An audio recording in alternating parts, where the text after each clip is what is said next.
Il reste quelques minutes et je voulais qu'on donne la parole à Stanislas Billot de Lochner, cofondateur de la Nuit du Bien Commun. Bonsoir Stanislas Billot de Lochner. Bonsoir Stéphanie. Bonsoir. Alors, vous êtes à l'origine d'un grand rendez-vous philanthropique lancé il y a déjà 10 ans maintenant pour permettre à des associations de lever des fonds, souvent dans des théâtres, devant des centaines de donateurs. Mais depuis plusieurs mois, cette initiative fait face à des pressions et des attaques répétées. Alors tout d'abord, pour bien que les auditeurs comprennent et qu'on comprenne tous, qu'est-ce que c'est exactement que la Nuit du Bien Commun ? Comment ça fonctionne ? Eh bien, vous l'avez très bien résumé, la Nuit du Bien Commun, c'est probablement le plus grand rendez-vous philanthropique de l'année. En fait, on rassemble des donateurs dans une quinzaine de villes de France, dans des grands théâtres généralement. À chaque fois, on a 400, 500, 800 personnes qui viennent et qui viennent tout simplement donner de leur argent à des associations locales qui ont un impact social hyper important sur la thématique du handicap, de la précarité, l'écologie, le patrimoine et tout ce qui va dans le bien commun et l'intérêt général. Et donc nous, on est vraiment l'outil de rassemblement et de rencontre entre ceux qui veulent donner et ceux qui ont besoin de dons. Alors en 10 ans, sauf erreur de ma part, vous allez me corriger, sinon vous avez récolté plus de 26 millions d'euros collectés, et donc des centaines d'associations aidées. Comment vous expliquez que ce format rencontre un tel succès ? Parce que justement, quand on voit à quel point on a du mal à récupérer des millions à droite à gauche, on peut vous poser la question. C'est une très bonne question. En fait, le succès repose sur la puissance de la rencontre. Quand vous allez voir une association qui vous explique pendant quelques minutes le cœur du cœur de son projet et qu'elle est incarnée par une personne que vous voyez sur scène qui parle avec ses tripes parce que son travail au quotidien, c'est d'aider un maximum de personnes à se sortir de la misère ou autre, vous avez une émotion qui vous traverse qui fait que vous avez envie de donner. 500 fois plus que si vous regardez simplement quelque chose depuis votre canapé ou que si vous lisez un courrier d'appel à dons. Et donc, cette émotion-là fait que les gens donnent énormément et ont envie de revenir. Et ce qui est très beau, c'est que les associations nous disent à la sortie qu'elles ont fidélisé des donateurs qui les connaissaient parfois déjà, qu'elles en ont rencontré de nouveaux.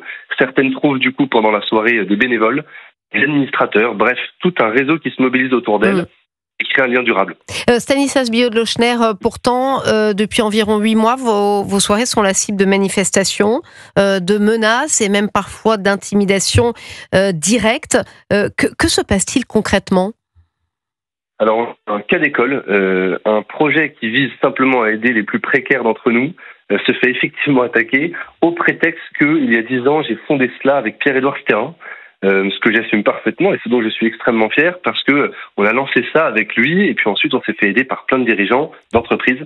Il se trouve que une partie de la population qui, pour le coup, se retrouve dans des réseaux militants assez puissants que sont les Antifas, les soulèvements de la terre, sont contre les idées de Pierre-Édouard Stérin.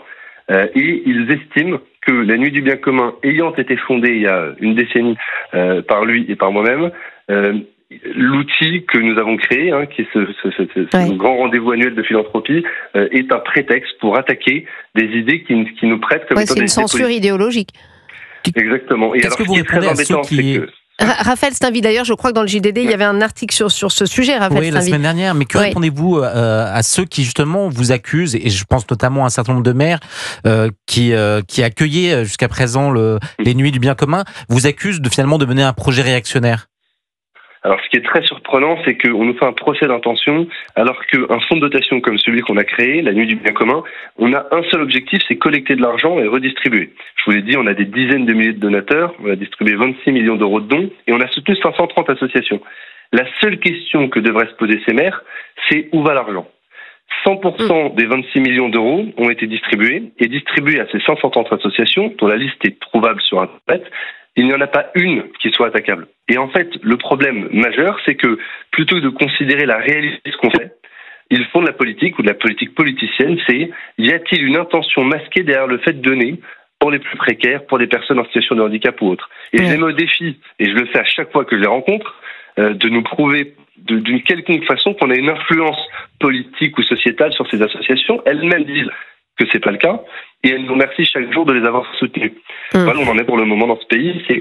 On est complètement des médias absolument fascinants parce qu'on a eu 1000 retombées de presse négatives pour nous attaquer. Comme si la philanthropie était le prisme de gauche et était réservée c'est pas nouveau. Ophélie Roch. La philanthropie, il y a toujours eu en fait cette suspicion, que ça soit même avec Andrew Carnegie, Henry Ford, Warren Buffett, même aux États-Unis, c'est pas quelque chose. Je pense que, en effet, est-ce que les gens peut-être mettent en question, en tout cas ceux qui sont un petit peu vent debout contre tout truc, enfin tout acte de philanthropie, c'est qu'en fait ils ont l'impression que les très riches donnent un peu de l'argent pour laver leur image. Et c'est ça, finalement, je pense, qui pose problème. C'est pas forcément le fait qu'ils puissent influer dans les associations, mais pour beaucoup de gens, ils ont ce sentiment que finalement, certaines personnalités pourraient s'acheter une sorte d'image un petit peu plus lissée grâce à ça. Et je pense que c'est là, en fait, d'où viennent les principales critiques, moins que sur une histoire d'ingérence, je pense, à l'intérieur des associations. Vous êtes d'accord avec ça, Stanislas Biod-Lochner ? Disons que je pense que le prétexte pour nous attaquer celui-ci, là où je le regrette, c'est qu'il y a, d'une part, il y a deux éléments importants. Le premier, c'est que dans nos salles, en fait, on a très peu de très grands donateurs. On n'a pas de milliardaires. Les milliardaires, ils ont des fondations, ils ont des entreprises elles-mêmes ont des fondations. Et donc, en fait, ils ne passent pas dans des petits événements comme les nôtres parce que nous, on cherche des gens qui vont donner entre 100, 5 000, 10 000 euros pour les plus généreux. Donc, notre cible, c'est plutôt ce qu'on appelle les moyens donateurs ou les petits donateurs qui, eux, n'ont évidemment aucune espèce d'influence. Et on se retrouve dans des soirées où c'est la masse qui rend la soirée festive, joyeuse et généreuse. Ouais, mais je pense que vous êtes victime d'amalgame, c'est-à-dire que les gens, en voyant le mot philanthropie, si vous voulez, vous collent une image qui n'est pas forcément la bonne, tout simplement. C'est très juste. Et puis, il y a une crainte dans l'extrême gauche radicale d'une privatisation de la philanthropie qui empêcherait l'État d'agir. Et ils pensent que tout doit être sous subvention. Et à la limite, ils préfèrent qu'on taxe à 99% tous les Français pour aller récupérer l'argent et le redistribuer de façon étatique. Oui. C'est évidemment pas ce que nous souhaitons. Oui, et manifestement, on a du mal à trouver l'argent. Sébastien Lecornu qui cherche son gouvernement, on sait quelque chose. Merci Stanislas Biod-Lochner d'avoir été avec nous sur l'antenne d'Europe 1. Merci à vous.